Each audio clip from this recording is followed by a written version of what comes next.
10th mathematics NCERT chapter 3 हम लोग start कर रहे हैं।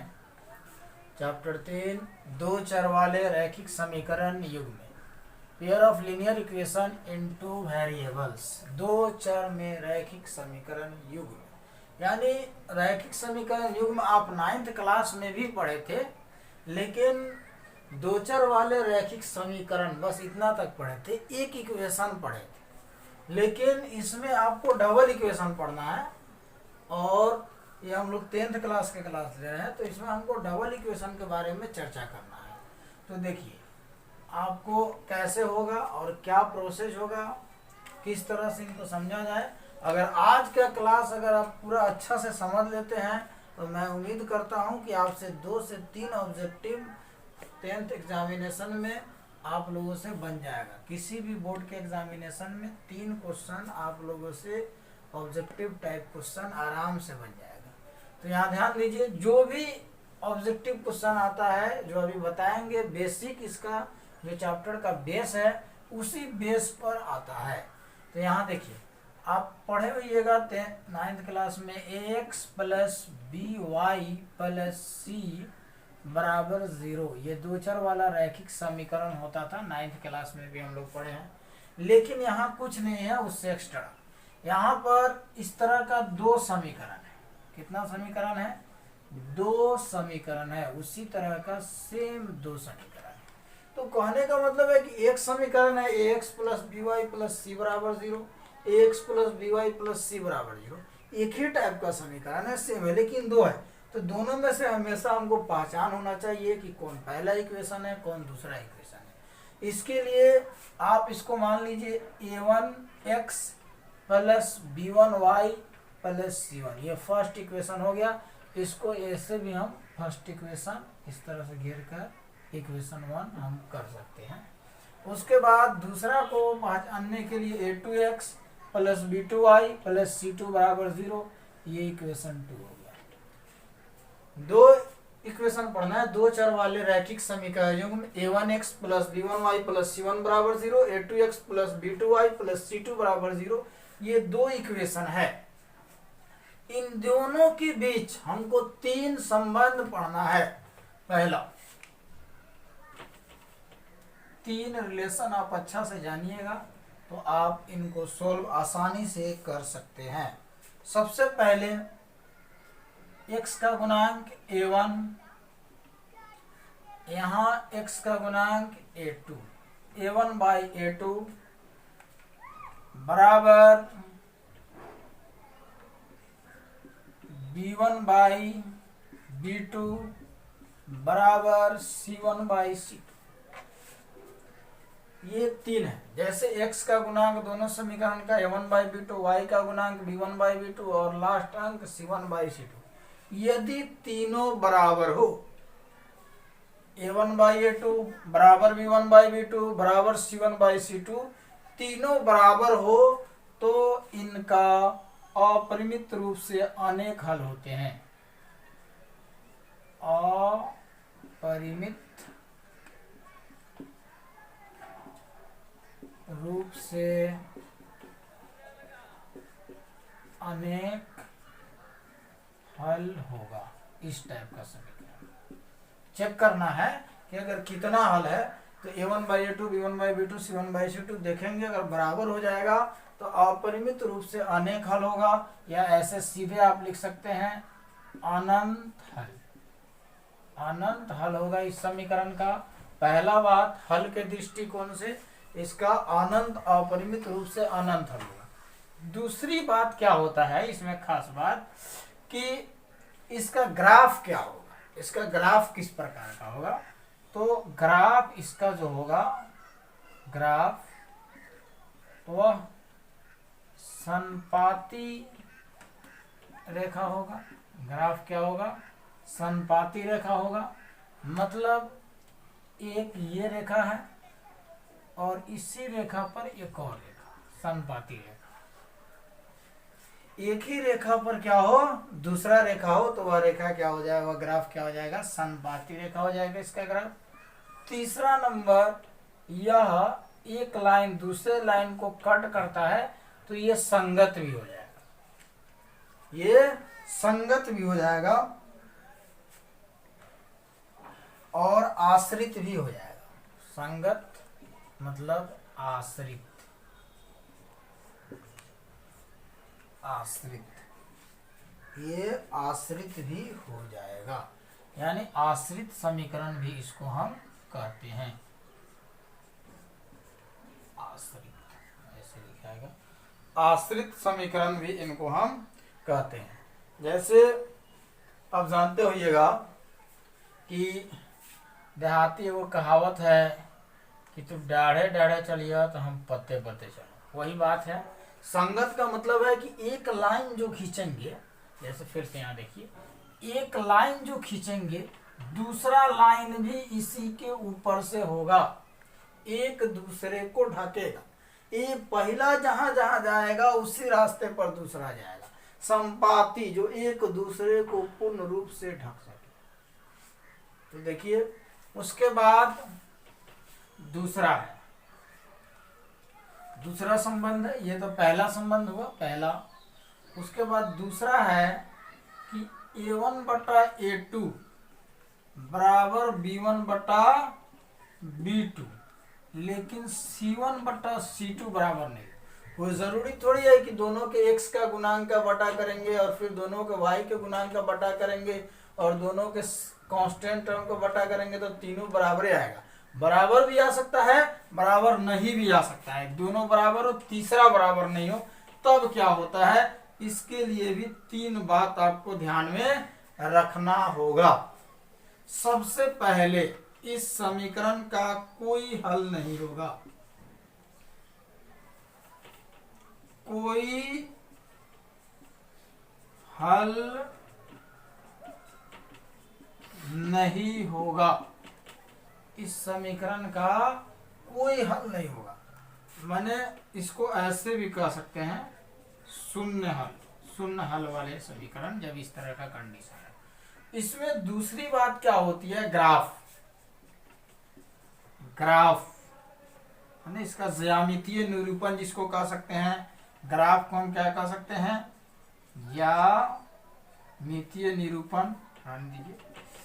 तो ग्राफ इसका होता है समानांतर रेखा। कौन रेखा, समांतर रेखा, समानांतर रेखा, पैरेलल लाइन। जैसे देखिए यहाँ कोष्ठ में एक लाइन हो गया और दूसरा लाइन हो गया, ये दोनों के बीच की दूरी हमेशा हमेशा समान रहेगी, हमेशा समान रहेगी। जैसे दरवाजा को दो भाग, जैसे ये बोर्ड है, इसका दोनों किनारा, ऊपर वाला दोनों किनारा, दोनों के बीच का डिस्टेंस यहां से लेकर वहां तक हमेशा क्या है, बराबर है।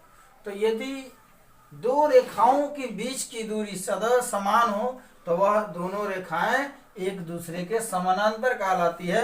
और इस तरह का जब कंडीशन आएगा तो उस तरह का जो लाइन जो होगा, जो जिस लाइन का, जिस इक्वेशन का ऐसा कंडीशन के रूप आया, वह अगर ग्राफ में बदला जाए तो समानांतर रेखा होगा, यानी एक दूसरे के बीच की दूरी हमेशा क्या होगी, समान होगी। समानांतर रेखा का अर्थ यही होता है। अब कोई हल नहीं होगा, तो भाई हल कब होता है, ये ध्यान से सुनो। एक रेखा दूसरे रेखा को जितने बिंदु पर टच करेंगे उतना ही हल होगा। तो क्या यह रेखा एक दूसरे के बीच का दूरी अगर हमेशा समान है, यह दोनों हमेशा एक दूसरे से कुछ दूरी बना के रहेगा हमेशा के लिए, तो क्या एक दूसरे से मिल सकता है, नहीं मिल सकता है, कभी नहीं मिल सकता है। इसीलिए कोई हल नहीं होगा, शून्य हल, माने हलों की संख्या शून्य, एक भी हल नहीं, कोई हल नहीं। तो जब हल नहीं होगा, जब एक दूसरे से मिलेगा नहीं, तो तीसरा कंडीशन हो गया असंगत, असंगत हो गया। क्या हो गया, असंगत,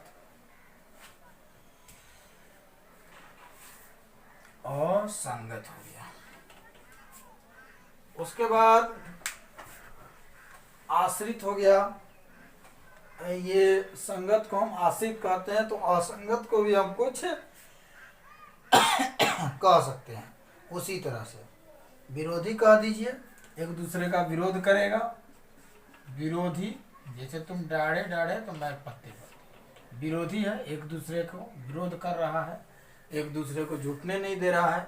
जैसे चुम्बक का ऐसा दो पार्ट होता है जो कभी एक दूसरे से जुड़ता नहीं है, ठीक है, उसी तरह से ये भी कभी एक दूसरे से नहीं जुड़ेगा, समान डिस्टेंस बनाया रहेगा। इसको हम विरोधी भी कह सकते हैं अपने भाषा में। ये तीन रूप होता है, तीन रूप होता है। पहला रूप, दूसरा रूप फिर से समझ लीजिए, फिर तीसरा रूप बताएंगे। अगर a1 by a2, a1 by a2 x का गुणांक, फिर b1 बाई b2 और c1 बाई c2 तीनों बराबर हो तो अनेक हल होगा। ग्राफ समपाती रेखा होगा, एक रेखा दूसरी रेखा को जब काटेगा तो बताइए, एक रेखा है और ये एक रेखा पर ही दूसरा रेखा है, तो बताइए पहला रेखा को तो दूसरा रेखा हर बिंदु पर काट रहा है, तो जब हर बिंदु पर काट रहा है तब यहाँ पर तो हल बहुत सारा होगा, इसीलिए अनंत हल लिखा गया है। उसके बाद संगत होगा, जब एक दूसरे को काटेगा तो संगत होगा, जिसको हम आश्रित कहेंगे।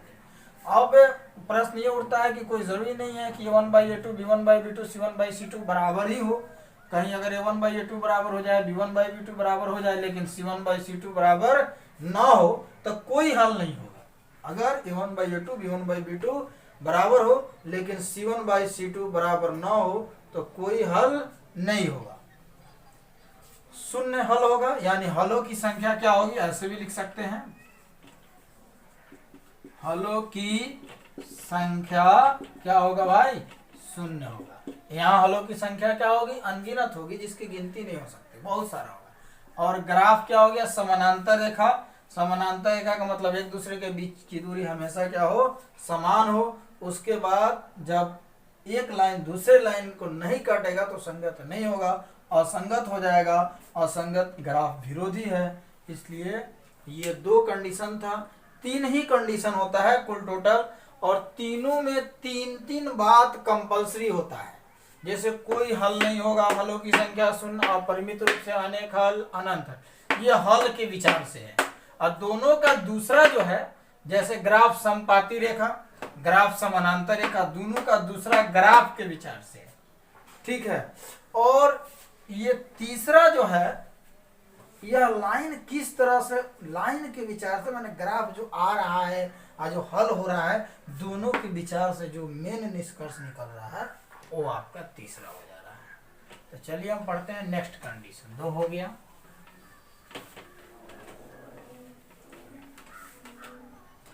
उसके बाद दूसरा कंडीशन जो है, तीसरा कंडीशन है कि a1 बाई a2 बराबर b1 बाई b2 बराबर c1 बाई c2। ये तो हम पढ़ चुके हैं, ये नहीं बराबर था, ये भी पढ़ चुके हैं। अगर पहला ही दूसरा का बराबर नहीं हो तो तीसरा लिखने की जरूरत नहीं है।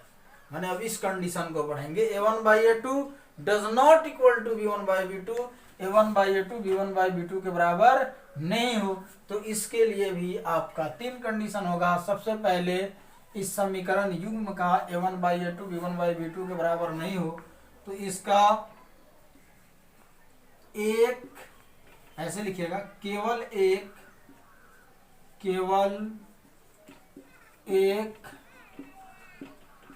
अद्वितीय हल होगा, अद्वितीय हल होगा। अद्वितीय का मतलब हो गया कि एक के अलावा दूसरा हल इनका नहीं होगा। जैसे अगर a1 by a2 b1 by b2 के बराबर हो जाए तो यह जो दो समीकरण है इनका हल सिर्फ एक होगा, सिर्फ एक हल होगा। यानी x का एक मान और y का एक मान, यानी एक मान होगा, ठीक है। उसके बाद इसको केवल एक हल, केवल एक अद्वितीय हल, या ऐसे लिख सकते हैं केवल एक हल भी लिख सकते हैं, अद्वितीय नहीं भी लगा सकते हैं, ठीक है। दूसरा बात होता है ग्राफ। ग्राफ है तो भाई जब हल हो रहा है तो ग्राफ तो काटेगा एक दूसरे को। ग्राफ होगा प्रतिच्छेदी रेखा, प्रतिच्छेदी रेखा,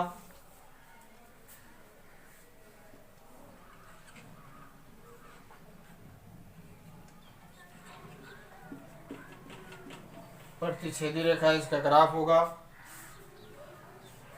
उसके बाद प्रतिच्छेदी रेखा कैसा होता है ये भी देख लीजिए। जैसे ये लाइन है, फिर दूसरा भी लाइन है, ये दोनों प्रतिच्छेदी रेखा है, देख रहा है ना, घेर दिया है। ये एक लाइन है, मान लीजिए इस लाइन को एल कहिए, इस लाइन को एम कहिए। एल और एम एक दूसरे को प्रतिच्छेद कर रहा है, तो ये एक बिंदु पर काट रहा है। अब एक बिंदु पर काटने के बाद ये दोनों लाइन के बीच का डिस्टेंस, जैसे देखिए ये आगे बढ़ेगा तो फैलते चला जाएगा, ये भी आगे बढ़ेगा तो फैलते जाएगा, कहीं अब दोबारा ये दोनों मिलने वाला नहीं है। तो एक बिंदु पर जो रेखा मिलती है जिसका केवल एक ही हल होता है, वही रेखा एक बिंदु पर मिलती है, और अनंत हल होता है इस तरह का केवल एक हल होता है। एक रेखा दूसरे रेखा से सिर्फ एक बिंदु पर मिलती है, और मिलने के बाद फिर एक दूसरे से दूरियां बढ़ाते जाती है, दोबारा कभी नहीं मिल सकती है। वैसे समीकरण युग्म का एक और केवल एक हल होता है। अब तीसरी बात जो है इस समीकरण में, इस क्वेश्चन में खास बात क्या है, तीसरा बात कि यह संगत होता है। क्या होता है? संगत। जैसे एक दूसरे को काट रहा है ना, एक दूसरे से काट रहा है तो क्या होगा? संगत होगा और अविरोधी होगा। अविरोधी, ये आश्रित भी नहीं है, आश्रित तो है नहीं, एक दूसरे पर डिपेंड तो नहीं है, काट के चल जा रहा है, और विरोध भी नहीं कर रहा है। जैसे देखो यहां पर ये एक लाइन है और ये एक लाइन दूसरा है, ये दो लाइन है, ये दोनों लाइन एक दूसरे को काट रहा है? नहीं काट रहा है। लेकिन क्या ये दोनों लाइन समानांतर है? अरे भाई यहाँ देखो इन दोनों के बीच का दूरी ज्यादा है, यहाँ देखो कम है, तो समानांतर तो होगा नहीं। तो यह दोनों को अगर आगे, लाइन का मतलब होता है कि आगे पीछे बढ़ाया जा सके। लाइन का मतलब जैसे हो गया ये लाइन इतना छोटा लिखे तो इसका अर्थ इतना ही नहीं है, इसको दोनों तरफ बढ़ा सकते हैं। तो आगे बढ़ने पर ये तो मिल गया, तो ये तब प्रतिच्छेदी हो गया। तो ये आपका अविरोधी, विरोधी तो नहीं हुआ, तो ये क्या हो गया? अविरोधी। यह विरोध नहीं करता है। एक रेखा, इसका एक रेखा दूसरे रेखा का विरोध नहीं कर सकता है।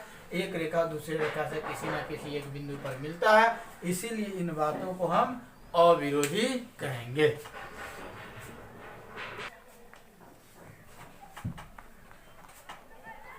अनुपातों A1/A2, B1/B2 और C1/C2 की तुलना कर ज्ञात कीजिए कि समीकरण युग्म 5x - 4y + 8 = 0 और 7x + 6y - 9 = 0 द्वारा निरूपित रेखाएं एक बिंदु पर प्रतिच्छेद करती है, समानांतर है अथवा संपाती है। निरूपित रेखाएं एक बिंदु पर प्रतिच्छेद करती है, यानी प्रतिच्छेदी है, आकि समानांतर है, आकि संपाती है। मैंने रेखा के बारे में पूछा है, इसमें हल के विचार में नहीं पूछा है। मैंने प्रतिच्छेदी रेखा होगा या समानांतर होगा या संपाती होगा। बोले थे तीनों का, 3 केस बताए थे हम, तीनों केस में दूसरा नंबर जो था हम लोग का रेखा का था। तो प्रतिच्छेदी कब होगा? जब A1/A2 does not equal to B1/B2 हो, यानी पहला अनुपात दूसरे के बराबर न हो। समानांतर कब होगा? जब पहला दूसरा बराबर हो, तीसरा बराबर नहीं हो। संपाती कब होगा? जब तीनों कंडीशंस, केसेस क्या हो? बराबर हो। तो सबसे पहले इस तरह का क्वेश्चन बनाने के लिए पहले हम इसको उतार लेते हैं, इक्वेशन को। 5x - 4y + 8 = 0, इसको लिख लिया। फिर 7x + 6y - 9 = 0, इसको भी लिख लिया। ये इक्वेशन 1 है। दूसरा क्या है भाई? इक्वेशन 2। अब यहां से इसका A1 क्या होगा? 5 पहले समीकरण से A1 A2 A1 B1 C1 लिख लीजिए। उसके बाद दूसरे y का गुणांक को B1 कहेंगे। B1 क्या होगा भाई? -4। उसके बाद C1 क्या होगा? 8। उसके बाद लिखते तो जाइए, कोई दिक्कत नहीं है। इसी में एक के लाइन में लिख सकते हैं या 2 लाइन में लिख सकते हैं। A2 लिख दीजिए 7, B2 आपका हो गया 6, C2 हो गया -9, ये लिख लिए। समीकरण 1 में A1 5, B1 -4, C1 8। समीकरण 2 में A2 7, B2 6 और C2 -9, यानी 2 में A2 B2 C2 होगा और 1 में A1 B1 C1 होगा। अब हम A1/A2 को निकालते हैं। A1 कितना है? 5 है और A2 कितना है? 7 है। 5/7 हो गया। A1/A2 हम निकाल लिए। अब निकालेंगे B1/B2। B1/B2 निकाल लिए। B1 कितना है -4, B2 कितना है 6 है। -4/6, 2 के पढ़ा में दोनों है, 2 तिहाई 6, 2 दूना 4, -2/3। देखिए A1/A2 5/7 आया है और B1/B2 कितना आया है -2/3। तो क्या A1/A2 का मान बराबर है B1/B2 के? बताइए। A1/A2 5/7 आया, देखिए ना 5/7 और ये 4/-6 बराबर हुआ? नहीं हुआ। तो बराबर देकर क्या कर देंगे भाई? काट देंगे बराबर देकर। बराबर नहीं हुआ, इसका मतलब क्या हो गया? समीकरण युग्म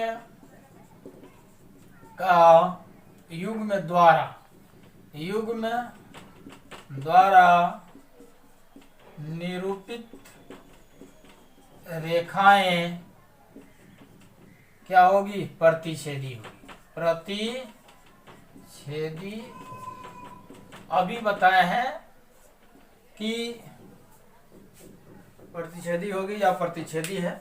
अभी आपको बताए हैं कि दो समीकरण हैं, दोनों समीकरण में जैसे 5/7 आ गया, अब -4/6, एकदम ट्रिकली समझिए। 5/7 और -4/6 तो कटेगा तो 2/-3 हो जाएगा। तो -2/3 और 5/7 बराबर तो हुआ नहीं। तो A1/A2 does not equal to B1/B2। समीकरण युग्म द्वारा निरूपित रेखाएं प्रतिच्छेदी होगी। यानी तीनों कंडीशन में से कोई भी फॉलो हो जाए तो उसको आप लिख दीजिएगा। अब बढ़ते हैं हम लोग नेक्स्ट क्वेश्चन के तरफ। इस क्वेश्चन को आप लोग बढ़िया से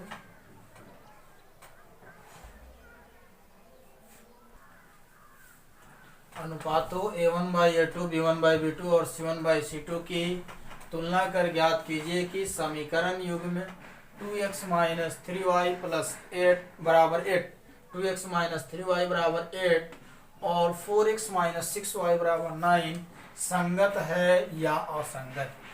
तो सेम उसी तरह का प्रोसेस अपनाएंगे। 2x - 3y = 8 ये है, तो इसको हम ठीक कर सकते हैं। 2x - 3y यहाँ बराबर के उधर, ये प्लस में तो इधर लाइए, माइनस में हो जाएगा, बराबर 0, यानी उस साइड में है, लेफ्ट में राइट में है तो हम लेफ्ट में खींचेंगे तो नेगेटिव हो जाएगा। अब इसको इक्वेशन 1 कर दीजिए। उसके बाद फिर है 4x - 6y = 9 है, तो 4x - 6y बराबर से इधर लाएंगे तो -9 = 0। ये आपका हो जाएगा इक्वेशन 2। अब देखिए A1 क्या हो जाएगा भाई? अब A1/A2 लिख लीजिए। A1 समीकरण 1 से 2, B1 आपका हो जाएगा -3, C1 हो जाएगा -8, A2 आपका क्या होगा? A2 बोलिए भाई, A2 क्या होगा? 4, B2 -6, C2 -9। A1, A2, B1, B2 ये सब हम लिख लिए। अब इसके बाद हमको क्या करना है? तुलना करना है। हम इधर से थोड़ा सा झटका देते हैं, स्पेस कम है, ठीक है, समझिए आप लोग अच्छा से। इधर से थोड़ा सा हम हटा दिए क्वेश्चन में से ताकि आप लोगों को अच्छा से दिखे। अब आप निकालिए A1/A2। A1/A2 2/4, 1/2। उसके बाद फिर निकालिए B1/B2, -3/-6, -3/-6, माइनस माइनस कट जाएगा, 3 एकम 3, 3 दूना 6, 1/2। अब देखिए A1/A2 A1/2 आ गया, B1/B2 भी 1/2 आ गया। लेकिन इसके पहले वाले क्वेश्चन में A1/A2 जितना था उतना B1/B2 नहीं था। तो जब दोनों बराबर नहीं था तो हम C1/C2 नहीं निकाले थे। तो यही कंडीशन याद रखिएगा कि अगर A1/A2 का मान और B1/B2 का मान बराबर हो जाए तब तीसरा निकालिएगा, तब निकालिएगा C1/C2, तब निकालिएगा C1/C2। तो C1 कितना है -8, -8, C2 है -9, माइनस माइनस कटा दीजिए, क्या बचा 8 और 9 किसी पाड़ा में है नहीं, तो 8/9 मतलब साफ कि A1/A2 का मान बराबर हुआ B1/B2 के मान के, लेकिन C1/C2 बराबर नहीं हुआ। देख लीजिए C1/C2 बराबर नहीं हुआ। तो आपसे क्या पूछा है कि संगत है या असंगत, तो बोले थे कि अगर तीनों बराबर होगा तो एक दूसरे को हर लाइन पर काटेगा, संगत होगा, ऐसे काटेगा, एक दूसरे को संगत होगा।